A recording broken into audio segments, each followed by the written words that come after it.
Bonjour. Il paraît que le succès d'une personne ou d'une entreprise est mesuré par la quantité de haters qu'elle peut avoir. Or, j'ai eu mon premier hater sous forme d'un message anonyme qui m'a demandé qui je pense que je suis. Et j'utilise ça comme prétexte pour faire une vidéo de présentation que j'aurais dû faire il y a longtemps, dans laquelle j'essaye de dire qui je pense que je suis. Montrer un petit peu mon pédigré qui justifie que je fasse cette chaîne, tous ces sujets. Et c'est de ça qu'on va parler dans cette vidéo. Viens avec moi, j'explique dans le chemin. Bien le bonjour, je suis Mauricio Veto. Celle-ci est ma chaîne L'Ami des Bêtes. Je suis vétérinaire diplômé de l'Université fédérale fluminense de 1988, des bons vieux temps. Je suis éleveur depuis toujours. Quand je dis éleveur depuis toujours, c'est pas seulement de chiens que je parle.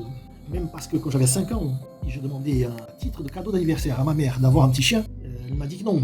Utilisons les clichés de toujours. Après il meurt et tu vas être triste. Après ta fièvre va passer et c'est moi qui vais m'en occuper.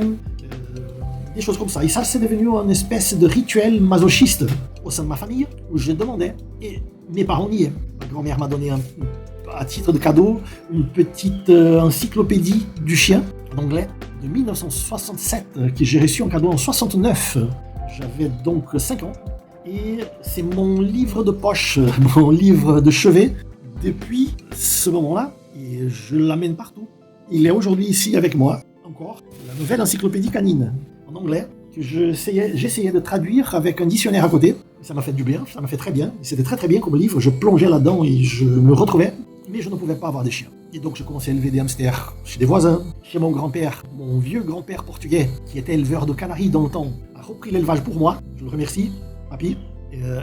J'ai élevé des canaris de couleur et de porc. D'ailleurs la génétique des canaris est quelque chose d'incroyable. Et un peu plus grand, je parle de 12-13 ans peut-être, j'ai essayé de forcer la chose et ramener un chien à la maison. Disons, peut-être qu'elle va céder, elle va trouver mignon, etc. Et plus d'une fois, je suis allé dormir dans la plage. On habitait près de la plage. Et ma mère me foutait dehors en disant, ne reviens pas avec ce chien. Et je ne revenais pas. Alors j'allais à la plage, dormir à la plage. Genre un homme avec son chien. Et le lendemain, je le laissais avec des voisins qui étaient déjà prévenus et qui voulaient le petit chien parce qu'ils savaient que Mauricio n'allait jamais réussir à convaincre ses parents. Chez moi, que des aquariums. Alors, je suis devenu aquariophile. J'ai élevé des guppies, les Bistis reticulatus. J'ai élevé des poissons combattants. J'ai élevé plusieurs espèces de poissons. Les bébés, j'ai changé contre la nourriture dans des pet shops spécialisés du coin. Et tous ces refuges, je crois qu'ils ont lapidé un peu ma vocation. Parce que je suis devenu un spécialiste théorique des choses. Je fréquentais des expositions quand j'avais à peine 12 ans. Près de ma maison, il y avait une espèce de parc expo où les choses se donnaient et j'étais toujours là.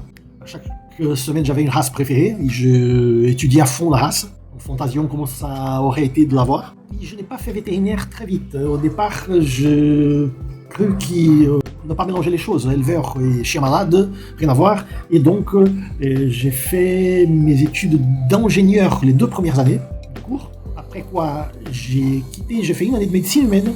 Et après, finalement, j'ai arrêté de lutter contre ça et je fais vétérinaire. J'ai eu mon diplôme en 88 donc. J'ai travaillé encore 2 ans au Brésil et marié avec une Française, je suis parti en France. Avec là des histoires incroyables que je ne veux pas développer ici pour que la vidéo ne soit pas énorme. Mais on est arrivé en France, aucun problème de papier, j'étais marié. Mais avec une réservation de 4 jours en hôtel au 6e arrondissement de Paris et $1500 dans la poche. Tout est venu de ça. Nous avons trouvé très rapidement des places chez Petland France, qui venait d'arriver en France en 1990, quelques mois auparavant l'inauguration, mais qui était déjà forte de centaines de magasins aux États-Unis, des dizaines de magasins au Canada et quelques magasins au Japon. Donc une multinationale, avec des cahiers de charges, toute une série de protocoles et des routines préétablies. Ça, c'était vraiment une très très bonne école pour moi. Et rapidement, j'ai assumé le poste de directeur technique, responsable pour l'approvisionnement de tout le vivant, dont les chiens, les chats, les reptiles, les oiseaux. Et pour moi, c'était un univers à appréhender. Et j'ai développé un portefeuille d'environ 400 éleveurs, France, Belgique, Irlande, Angleterre, Hollande, où pour ces éleveurs, j'agissais pas seulement comme client, parce que je personnifiais l'entreprise, mais aussi comme consultant. Vous imaginez que pendant tout ce temps-là, je me suis senti comme un ours qui est tombé dans le pot de miel, responsable pour le contrôle de qualité de l'approvisionnement de portées entières d'environ 40 races qui approvisionnaient 4 pet shops qui vendaient chacune environ 2000 chiens par an. Et tous ces chiots passaient entre mes mains. Des voyages réguliers d'ordre mensuel ou des visites d'éleveurs dans les différentes régions de France. Je faisais le tour d'Europe en parlant de cynotechnie, de cynophilie et en connaissant les nouveaux reproducteurs, en aidant dans les inséminations artificielles, organisation de séminaires, d'actualisation et préserver des petits chiots. J'ai vu de tout. J'ai appris beaucoup de choses dans la pratique comme dans la théorie. À niveau privé, j'étais à cette époque-là déjà un petit éleveur d'Ouestie. J'avais un Golden Retriever aussi dans ma maison en région parisienne. Après 6 ans de maturation professionnelle, je me suis senti suffisamment expériant et suffisamment capable pour faire encore un pas. Mais cela a été osé.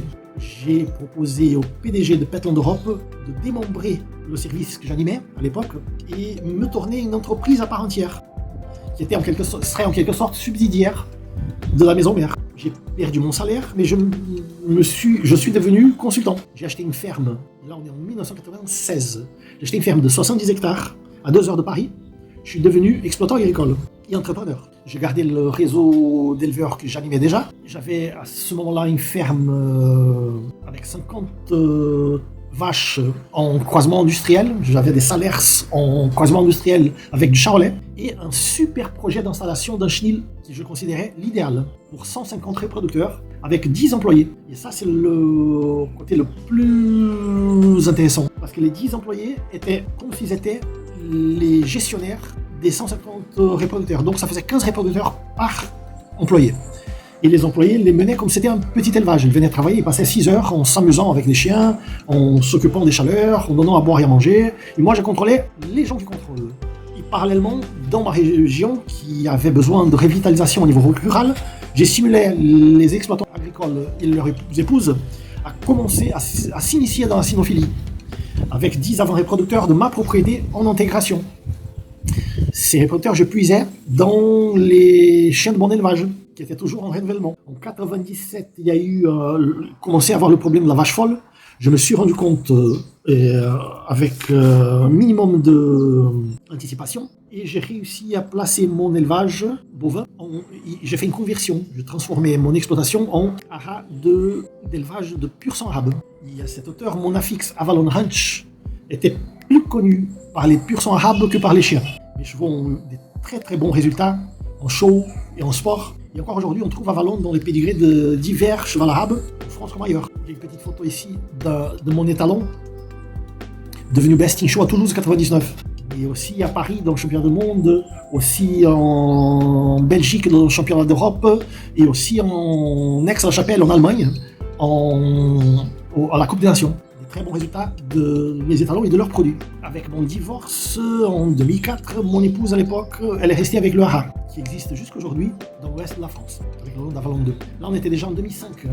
Et j'avais 40 ans et la crise de la quarantaine m'a chopé bien fort. Je me suis demandé très sérieusement si les démarches que j'avais faites jusqu'au moment, qui étaient liées évidemment à la qualité, mais aussi à la quantité, étaient les meilleures. Et même si travailler avec des pet shops était une bonne chose, parce qu'on fait un travail de qualité, on envoie au pet shop, les pet shops reçoivent des chiens de plusieurs sources différentes, et la qualité, elle est toujours le niveau le plus bas de cette moyenne d'éleveurs que le pet shop reçoit.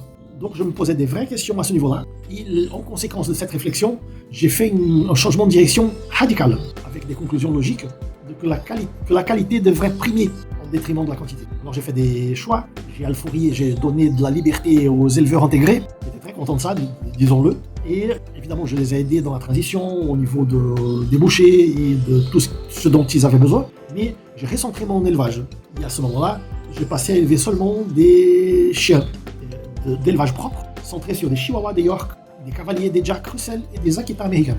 En 2008, j'ai recentré encore plus en restant que avec des chihuahuas et des cavaliers King Charles. Et en 2011, seulement chihuahua. Il faut que je dise que parallèlement, j'ai aussi eu un élevage félin qui est très intéressant, que j'ai beaucoup aimé. La fixe était 4 pupons et j'élevais de British Shorthair, self, chocolat, bleu, lilac, cinnamon et des British Shorthair aux yeux verts, chinchilla, silver shaded et golden. J'ai arrêté en 2010. J'ai fait cet élevage entre 2002 et 2010. Et c'est avec 32 chihuahuas j'ai accepté les demandes de ma femme pour retourner au Brésil, pour des raisons personnelles à elle, et que j'ai accepté. Et nos affixes en France n'ont pas suivi. Nous les avons laissés avec la famille. Donc, dans l'ensemble de l'histoire, Avalon Ranch, qui était devenu Little Avalon, qui était devenu Utopia en France, est devenu Utopia's Dream, ici au Brésil en 2011. En 2015, je me suis séparé de mon épouse et j'ai laissé avec elle l'élevage, l'affixe et les reproducteurs, qui marchaient très bien. Ils étaient en vitesse de croisière et on était très très bien acceptés au niveau du marché, au niveau du monde canin en général. La vie est faite de choix. Et quant à moi, j'ai accepté le défi de construire une base vétérinaire dans les locaux de l'Université fédérale Fluminense pour une entreprise de consulting ambiental, appelée SciTech, dans les régions des plages près de Rio. C'était un projet de récupération d'animaux marins, pingouins, tortues, mammifères aquatiques comme des phoques, des dauphins et des baleines, qui venaient s'échouer au long de la côte nord de Rio. Et c'était une aventure très intéressante qui a duré le temps du contrat. Et aujourd'hui, je suis un petit peu à la retraite, après tous ces parcours professionnels, mais je sens le besoin de partager ces expériences. Parce que j'ai vu beaucoup de choses et je vois encore beaucoup de choses dans les réseaux sociaux qui méritent des petites corrections, des redirectionnements. Et je trouve que c'est l'auto-questionnement qui fait avancer. Et l'échange d'expériences est fondamental pour qu'on avance. Cette chaîne est une nouvelle aventure qui commence, une aventure digitale. Ça permet que les possibilités de partage de ces informations soient infinies. Et si on s'arrête pour penser, et si on revient au fondement, il n'y a pas de grande différence avec ce qui se passait les nuits autour du feu, dans les temps primitifs, où les jeunes et les adultes se prostraient en attention à l'écoute des vieux qui racontaient leurs histoires. Parallèlement à cette chaîne en français, je fais aussi une en portugais. Et je lance les deux simultanément. Je trouve que cette ton peut durer des fruits intéressants pour les deux communautés. Et je vous invite à adhérer à notre communauté en s'inscrivant dans le canal, en m'aidant dans la divulgation, éventuellement en amenant des nouveaux thèmes de discussion, enfin en rendant le projet plus fort. Il y a beaucoup de choses bonnes et ne perdez pas les prochaines vidéos, toujours à la même batte heure, même batte canal. On dit qu'un homme n'est pas réalisé avant qu'il n'ait fait 3 choses. Écrire un livre, planter un arbre et avoir un enfant. Or des enfants, j'en ai 8. Ils sont ce que j'ai fait de meilleur. Chacun de mes enfants est la preuve que j'aurais pu être un homme meilleur. Des arbres, j'ai dû planter peut-être 10 000, peut-être même un petit peu plus que dans les limites de ma ferme, où j'ai habité entre 1996 et 2011. Ce sont 8 km de clôture, de limite, et la haie vivante a été plantée par moi. Et des livres, celle-ci est une façon symbolique de laisser l'équivalent digital, un livre, l'addition de tout le contenu de cette chaîne. Mais aussi, il me reste le projet d'approfondir encore plus ces thèmes d'une façon organisée, et transformer ça en e-book et en cours de techniques d'élevage, de techniques de reproduction. Le ciel est la limite et on peut vraiment faire beaucoup de choses, des choses qui je pense seront très bien. Ça dépend de moi, mais ça dépend de vous aussi et je compte sur vous pour que ce projet aille dans la bonne direction. Merci et à bientôt pour une prochaine vidéo.